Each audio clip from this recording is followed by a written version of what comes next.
సంతోషన్నతో మాట్లాడతా. సంతోషనే కంప్లీట్ తన మీడియా ఛానల్లో కవరేజ్ చేస్తూ ఉన్నాడు, ఈ ఇష్యూని తెరపైకి తీసుకొచ్చేటటువంటి కార్యక్రమం చేస్తూ ఉన్నాడు. నాతో పాటు E96 సంతోషన్న ఉన్నాడు, అన్నతో మాట్లాడు. అన్న నమస్తే. అన్న నమస్తేనే అన్న, యూట్యూబర్ వైష్ణవికి సంబంధించినటువంటి ఇష్యూలో కంప్లీట్గా మీరు వీడియోలు చేస్తూ ఉన్నారు, అద్భుతంగా మీరు ఫైట్ చేస్తూ ఉన్నారు ఆమెకు న్యాయం జరిగేటట్టుగా. అసలు ఏం జరిగిందన్న ఇన్సిడెంట్లో? ఇప్పుడు 10 months అవుతుందట పెళ్ళై, 5 months ప్రెగ్నెంట్లో ఉంది ఆ అమ్మాయి. ఆ అమ్మాయి 17 years ఉన్నప్పుడే హరిబాబు అనేటోడు 3 years వెంబడబడ్డాడట, లవ్ చేయాలని చెప్పి ఇబ్బంది పెట్టిందట. ఇప్పుడు హరిబాబుకు 24 years అంటున్నారు. 2 గుంటల భూమి ఇచ్చిరు హరిబాబుకు అంటున్నారు, 2 తులాల గోల్డ్ ఇచ్చిరు అంటున్నారు. అసలు ఏం జరుగుతుందన్న ఈ ఇష్యూలో? ఏంటి అసలు యాక్చువల్లీ మ్యాటర్ ఏంటంటే, ఈ అమ్మాయి ఒక యూట్యూబర్. ఓకే. యూట్యూబర్ గా ఈ అమ్మాయి వీడియోలు చూసే వ్యక్తి హరిబాబు అనే వ్యక్తి. ఓకే. చూసిన తర్వాత ఈ అబ్బాయి ఈ అమ్మాయిని పెళ్లి చేసుకుంటాను డైరెక్ట్ గా వచ్చి వీళ్ళ ఫ్యామిలీతో మాట్లాడే ప్రయత్నం చేస్తే ఈ అమ్మాయి ఒప్పుకోలే ఫస్ట్. ఓకే. ఒప్పుకోకపోతే మనోడు ఆల్రెడీ మధ్యలో పాయిజన్ తీసుకోవడం కూడా జరిగింది. తీసుకున్న తర్వాత హాస్పిటల్ పోయి వచ్చిన తర్వాత హాస్పిటల్ నుంచి రాగానే మళ్ళీ ఇంటికి వచ్చి మళ్ళీ చేస్తే వీళ్ళ అమ్మ ఎవరైతే వైష్ణవ్ వాళ్ళ మమ్మీ ఉందో, వాళ్ళ మమ్మీ ఉంటే పెద్ద మనుషులు మాట్లాడదాము, మా అమ్మాయికి ఇష్టం లేదు అది ఇది అని అబ్బాయి చెప్పడం జరిగింది. వీళ్ళు చెప్పిన తర్వాత మళ్ళీ ఒక 20 రోజులకి మళ్ళీ ఈయన ఒక గుట్ట మీదకి వెళ్ళి మందు డబ్బా పట్టుకొని, ఇప్పుడు నేను మా అమ్మ నాయన ఒప్పుకుంటలేరు, నేను మీ అమ్మాయి కావాలి, మీ అమ్మాయి లేకపోతే నేను చచ్చిపోతా అని వాళ్ళ అత్తగారికి కాల్ చేయడం జరిగింది, వైష్ణవ్ వాళ్ళ మమ్మీకి. ఓకే. వాళ్ళ అమ్మాయి మాటలు చేసిన తర్వాత ఈమెం చేసింది, సరే మరి ఇక నువ్వు అంతగా చేస్తున్నావు కాబట్టి ఇంటికి రా అని చెప్పిందంట. అప్పుడు రాలే అయినా. వైష్ణవి వాళ్ళ అమ్మ చెప్పిందా అన్న? చెప్పిన తర్వాత ఇంటికి రాలే. దాని తర్వాత వీళ్ళ అన్నలు ఎవరైతే 13 మంది వీళ్ళు ఉన్నారో, అరే నీకోసం అంతా చేస్తా ఉన్నాడు కదనే, ఇక చెల్లెని ముద్దుగా పిలుచుకుంటారు కదా, వైష్ణవి చేసుకుంటే బానే ఉంటది కదా, ఎందుకంటే నీతో అంతా నీకోసం మందు తాగిండు, అంత అన్ని రోజుల నుంచి పోరాడుతా ఉన్నాడు అనే సరికి ఈ అమ్మాయి కూడా కొంచెం మైండ్ లో, అరే నా కోసం ఇంత చేస్తా, చిన్న అమ్మాయి. ఈ అమ్మాయికి ఐ థింక్ ఈ సందర్భం జరిగినప్పుడు 16-17 ఉంటది. 17 ఉండొచ్చు ఐ థింక్ అంతే. మైనర్ అమ్మాయి 16-17. ఇప్పుడు ఈ అమ్మాయి 19 సంవత్సరాలు అంటారు కదా? లేదు 18 ఇప్పుడు. ఎందుకంటే ఈ అమ్మాయి బాండ్ 2008. ఓహో, ఓకే. ఆల్రెడీ ఇది 1.5 year నుంచి జరుగుతున్న సందర్భం ఇది. ఓకే అన్న. దాని తర్వాత ఓకే వీళ్ళంతా మాట్లాడుకున్నారు. వీళ్ళు చెప్పేసరికి అమ్మాయి కూడా, అరే మా అన్న వాళ్ళు కూడా చెప్తా ఉన్నారు, సరే నా లైఫ్ మంచిగా ఉంటదేమో అన్న ఉద్దేశంతో ఈ అమ్మాయి కూడా తర్వాత అబ్బాయిని ఇష్టపడడం జరిగింది. ఇష్టపడ్డ తర్వాత వీళ్ళు ఏం చేసిరు, తర్వాత కొద్ది రోజులకు వీళ్ళ ఇంటికి వచ్చి డైరెక్ట్ గా అమ్మాయిని తీసుకుని వెళ్ళి ఇక్కడ ఒక కొండ ఉంటుంది, ఆ కొండ మీదకి వెళ్ళి పెళ్లి చేసుకొని వచ్చింది మనోడు. ఓకే.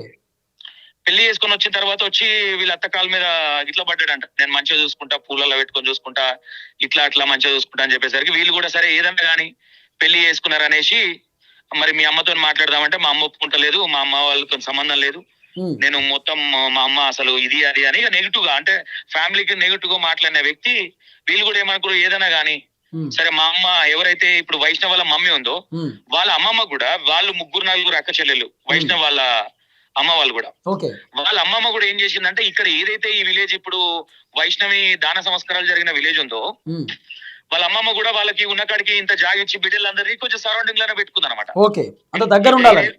అంతే, ఇక దగ్గరనే ఉండాలని. ఈమె కూడా ఏమనుకుందంటే, మా అమ్మ కూడా పెట్టుకున్నది కదా, సరే ఏదైనా కానీ వాళ్ళ ఇంట్లో ఒప్పుకుంటలేరు కదా అనేసి ఈమె కూడా ఇంట్లో పెట్టుకోవడం జరిగింది. ఇంట్లో ఈ 13 మంది అన్నదమ్ములు, వీళ్ళ అక్క చెల్లెల పిల్లలు ఎవరైతే మగ పిల్లలు ఉన్నారో వాళ్ళ దాంట్లో మాకు ఒక మగ దిక్కు అనే విధంగా వీళ్ళు తీసుకున్నారు. అంత పిల్లోడు మంచిగానే ఉండేనంట, అంత బానే ఉంది, బాగా నమ్మిచ్చిండు మనోడు. ఏదైతే కొరుట్ల గవర్నమెంట్ హాస్పిటల్, బొక్కల హాస్పిటల్లో ఐ థింక్ కంపౌండర్ సంథింగ్ గా వర్క్ చేస్తా ఉంటాడు. ఓకే. దాని తర్వాత ఏమైపోయింది, మొన్న రీసెంట్ గా ఫస్ట్ ఇంతకన్నా ముందు కూడా ఒక ప్రెగ్నెంట్ వచ్చింది అమ్మాయికి. ఓకే. ఆ ప్రెగ్నెంట్ వచ్చినప్పుడు కూడా అపోర్షన్ చేపించారు వీళ్ళు. ఓకే. అమ్మాయికి చేపించి మళ్ళీ ఇప్పుడు ప్రజెంట్ 4 months ప్రెగ్నెంట్. ఓకే.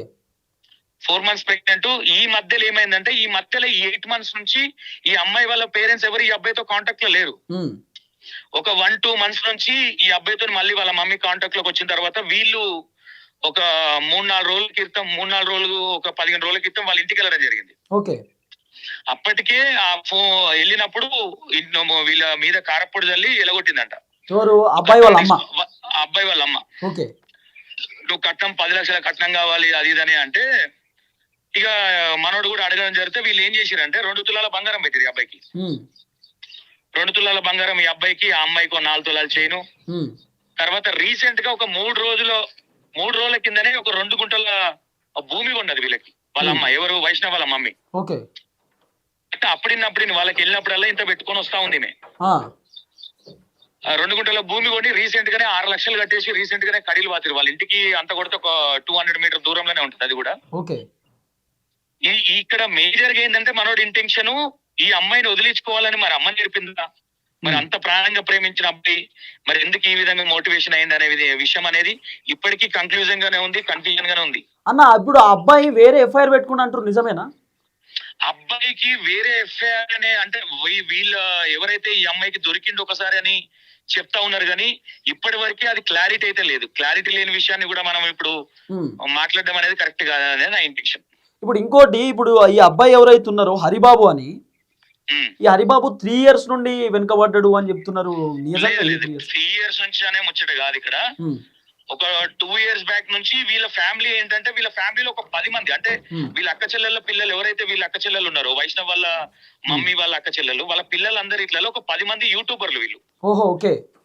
వీళ్ళు యూట్యూబర్లు మీన్స్ వీళ్ళు ఒక మంచి ఎస్టాబ్లిషన్ యూట్యూబర్లు. ఈ వైష్ణవి కూడా ఒక మంచి ఎస్టాబ్లిషన్ యూట్యూబర్. ఈ అమ్మాయి ఆమె వీడియోలు కూడా 1 million 2 million పోతున్నాయి ఇన్స్టాలో కూడా. ఉన్నాయి. వీళ్ళ అన్నలు అంటే వీళ్ళకి అంతా దీనికంతా రూపకల్పన చేసింది మొత్తం ఈ వైష్ణవ్ వాళ్ళ అన్నలు అన్నమాట. ఈ 10 మంది ఎవరైతే ఉన్నారో ఈ 13 మందిలో 10 మంది యూట్యూబర్లే. ఈ ముగ్గురు, ఒక ఆయన హైదరాబాద్ లో వర్క్ చేస్తాడు, ఇంకో ఆయన ఇంకో స్టేట్ ఉంటాడు. ఈ వైష్ణవ్ వాళ్ళ అన్న చిన్న సంతోష్ అనే వ్యక్తి వైజాగ్ అమ్మాయిని లవ్ మ్యారేజ్ చేసుకుని వైజాగ్ వెళ్ళిపోయాడు. ఓకే. ఇంకా మిగతా 10 మంది వీళ్ళు యూట్యూబర్లు వీళ్ళందరూ కనిపిస్తూనే ఉంటారు. ఈ అమ్మాయి కూడా అదే. ఇప్పుడు వైష్ణవికి ఫాదర్ లేడా అన్న? లేదు, వైష్ణవికి ఫాదర్ ఉన్నాడు. కాకపోతే ఆయన మైండ్ సెట్ కొంచెం అంత కరెక్ట్ లేదు కాబట్టి ఇప్పటి వరకు ఆయన బయట తీసుకునే ప్రయత్నం ఎవరు చేయలేదు నాతో సహా. ఓకే. ఎందుకంటే ఆయన కొంచెం డిప్రెషన్ లో ఉన్నాడు. ఇప్పుడు ఈ టైంలో ఎవరు ఆయన దగ్గరికి వెళ్ళాలంటే కూడా కొంచెం సాహసం చేయట్లేదు అనుకోవచ్చు. అంటే కోపం మీద ఉన్నాడు ఒక రకంగా చెప్పాలంటే. ఇక అంతే, నా బిడ్డనే పోయింది. మీ మీడియాకి నేనేం చెప్పాలన్న ఇంటెన్షన్. అన్న ఇంకోటి, ఇప్పుడు వైష్ణవిని దౌరీ కోసం, కేవలం దౌరీ కోసమేనా ఇప్పుడు ఇంటెన్షన్ గా వాడు హత్య చేసింది? ఇక్కడ ఓవరాల్ గా ఏమనిపిస్తా ఉందంటే ఇక్కడ నిన్న నుంచి నేను చూసిన సందర్భం బట్టి మనోడికి అమ్మాయి మీద మోజు తీరింది. ఓపెన్ గా మాట్లాడుకోవాలంటే అక్కడ వాళ్ళ అమ్మాయి ఏం చెప్పింది, అరే నీకు బంగారం లాంటి అమ్మాయిని తీసుకొస్తా, అది యూట్యూబర్ అమ్మాయి, అది ఎవరితోనే ఇల్లీగల్ ఎఫ్ఐఆర్లు అనేది కొన్ని అబ్బాయికి లేనిపోని చెప్పింది అనుకోవచ్చు. ఈ విధంగా అబ్బాయిని మోటివేషన్ చేసింది అనే విషయం అయితే అనుకోవచ్చు మనం. కట్నం కూడా కారణమేనా ఒకటి? ఇక్కడ ఏమైపోయిందంటే ఒకరి మీద ఇష్టం లేనప్పుడు దాన్ని 100 విధాలుగా అంటే నిందలేందే బొందదే కదా అన్నట్టుగా 100 విధాలుగా తీసుకోవచ్చు అని కూడా ఆలోచించవచ్చు. కట్నం అని చెప్పొచ్చు, ఇంకోటి చెప్పొచ్చు. ఇంటెన్షనల్ గా అయితే హరిబాబు అనేటువంటి అమ్మాయి అంటే ఇష్టం లేదు 10 months తర్వాత. అంటే ఇక్కడ ఏమైపోయిందంటే వీళ్ళు చెప్పే విధానం ఏ విధంగా ఉందంటే ఈ అమ్మాయిని చంపేసిన మార్నింగ్ రోజు కూడా నైట్, ఎప్పుడైతే నైట్ ఆ రోజు ముందు నైట్ కూడా అంటే నైట్ 3 o'clock చంపిన ఆ రోజు 8 o'clock నైట్ కూడా బయటికి అమ్మాయిని తీసుకొని బయటికి వెళ్ళింది అని చెప్తా ఉన్నారు వాళ్ళ ఫ్రెండ్స్. వీళ్ళంతా బాగానే ఉండే అని చెప్తా ఉన్నారు. నైట్ వచ్చిన తర్వాత కూడా యాక్చువల్ గా 2 విధాలుగా చెప్తా ఉన్నారు. అమ్మాయిని చంపేటప్పుడు కూడా ఈయన హాస్పిటల్లో వర్క్ చేస్తాడు కాబట్టి అమ్మాయికి మంతు గోళీలు ఇచ్చే చంపింది అనే విధంగా వాళ్ళ ఫ్యామిలీ నంబర్ చెప్తా ఉన్నారు మనకి. అంటే ఇప్పుడు ఇప్పుడు నాకు అర్థం కాదు ఏంటంటే సంతోష్ అన్న, అసలు అమ్మాయి ఎప్పుడు చనిపోయింది, ఏ రోజు చనిపోయింది? ఇది నిన్న 17, 16 ఐ థింక్. ఇవాళ 18 19 18 ఈ రోజు 18 అంటే 16 నైట్ 3 గంటలకు నైట్ 3 గంటలకి. ఓకే. అంటే వాడే చంపేసిండు హరిబాబు 100% ఆఫ్ కోర్స్. కత్తితోట అన్న చంపేసింది? కత్తితోని గాయాలు చేసినట్టుగా ఉన్నాయి. ఇంకో విషయం ఏంటంటే ఇక్కడ క్లారిటీ ఇవ్వాల్సింది, నైట్ 3 o'clock కి ఇట్లా గుద్దినట్టు శబ్దం వచ్చేసరికి దొంగలేమో అనుకుని వీళ్ళ డాడీ మమ్మీ బయట పడుకున్నారు వీళ్ళు మంచం మీద. అంటే వీళ్ళ అమ్మ నాన్నకి తెలియదా హరిబాబు చంపేసినట్టు? అయితే అదే చెప్పబోతున్నా. వీళ్ళు ఏం చేశారంటే రెగ్యులర్ గా ఉన్నట్టుగానే ఆ రోజు వీళ్ళు లోపల పడుకోరు బెడ్రూమ్ రా, వీళ్ళు వచ్చేసి బయట ఎండాకాలం కాబట్టి ఊర్లలో ఏ విధంగా ఉంటది, బయట మంచాలు వేసుకొని పండుకుంటా ఉంటారు. ఈ విధంగానే వీళ్ళు పండుకున్నారు. నైట్ శబ్దం వస్తే దొంగలేమని అనుకుని వీళ్ళకి 2 floors బిల్డింగ్ ఉంటది, పైకి ఎక్కి ఇల్లు చుట్టూ మొత్తం తిరిగి చూసిండు. అంటే దొంగలేమని వచ్చారు. తర్వాత వాళ్ళ వైద్యం ఏమో సప్పుడు వస్తుంది అంటే మళ్ళీ ఇంట్లో సైడ్ కూడా వీళ్ళు ఫోకస్ చేసారు ఏం సప్పుడు ఏందనేది. వాళ్ళ వైఫ్ చెప్తే వాళ్ళ హస్బెండ్ లోపలికెళ్ళు లోపల ఏమైనా సప్పుడు వస్తుందా అని వీళ్ళు బెడ్రూమ్. అసలు మనోడు ఏం చేసింది లోపల వీళ్ళకి డౌట్ వచ్చినట్టుంది అని వైష్ణవి ఆగు అంటే సరసాలు ఆడినంతగా యాక్టింగ్ చేసిండని చెప్తా ఉన్నారు. చేసరికి మేము వాళ్ళ అమ్మాయి అనుకుని నీకేమైనా బుద్ధి ఉందా, పిల్లలు ఎంగు పిల్లలు వాళ్ళు ఏదో చేస్తున్నారు బయటికి నడువు అనేసరికి వీళ్ళు బయటకు వచ్చి నమ్మి పడుకున్నారు. అంటే ఇక్కడ నా పెళ్ళైనప్పటి నుంచి ఎప్పుడన్నా ఏదైనా చిన్న గొడవ ఏదన్నా అయితేనేమో అరే వీళ్ళు ఏదో గొడవ పడుతున్నానే, ఎప్పటి వరకు ఈ 8 నెలల్లో ఎప్పుడు వీళ్ళకి గొడవలే లేవు అసలు. ఓకే. చాలా మంచిగా ఉన్నారు కాబట్టి వీళ్ళు కూడా నమ్మే సఖ్యంగానే ఉండే. కాకపోతే పొద్దున ఆ రోజు మార్నింగ్ కూడా ఎప్పుడు డైలీ నైట్ వాష్రూమ్ లేచినా ఏది లేచినా ఈ వైష్ణవ్ అనే అమ్మాయి వాళ్ళ అమ్మని లేపేదంట. ఓకే. ఆ రోజు లేపలేదు. వాళ్ళ అమ్మకి అప్పటికే డౌట్ వస్తా ఉన్నది, కానీ సరే పిల్లలు రాత్రి ఉంటది కదా ఎంగు పిల్లలు అనే విధంగా ఆలోచించుకొని వీళ్ళమ్మ కూడా సైలెంట్ గానే ఉన్నది. మనోడు ఏం చేసిండు, మార్నింగ్ నైట్ 3 o'clock చంపేసి మార్నింగ్ 6 o'clock బ్రష్ చేసుకొని బయటకు వచ్చిండు. బయటకు వచ్చినాక ఏమైంది అంటే ఈయన నవ్విండు. నవ్వేసరికి ఏమనుకున్నారు, సరే మంచిగా ఉన్నారేమో అనుకున్నది వీళ్ళక్క. అనుకున్న తర్వాత కట్ చేస్తే మనోడు బ్రష్ చేసుకొని డైరెక్ట్ గా బండి తీసుకొని వెళ్ళిపోయాడు 6:30 మార్నింగ్. ఎటు పోయిండో తెలియదు. దొరికిండు, పోలీస్ అండర్లోనే ఉన్నాడు ఇప్పుడు.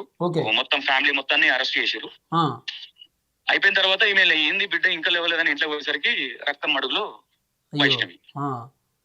ఇది పరిస్థితి అన్న. ఇప్పుడు ఇంకో డౌట్ ఏంటంటే దీంట్లో, అంటే మీరు క్లియర్ గా అక్కడ ఉన్నారు కాబట్టి, ఇప్పుడు ఈ హరిబాబు అనేటటువంటి వ్యక్తి ఎవరైతే ఉన్నారో, ఈ హరిబాబు వ్యక్తి గవర్నమెంట్ దవాఖానలో పనిచేస్తాడా?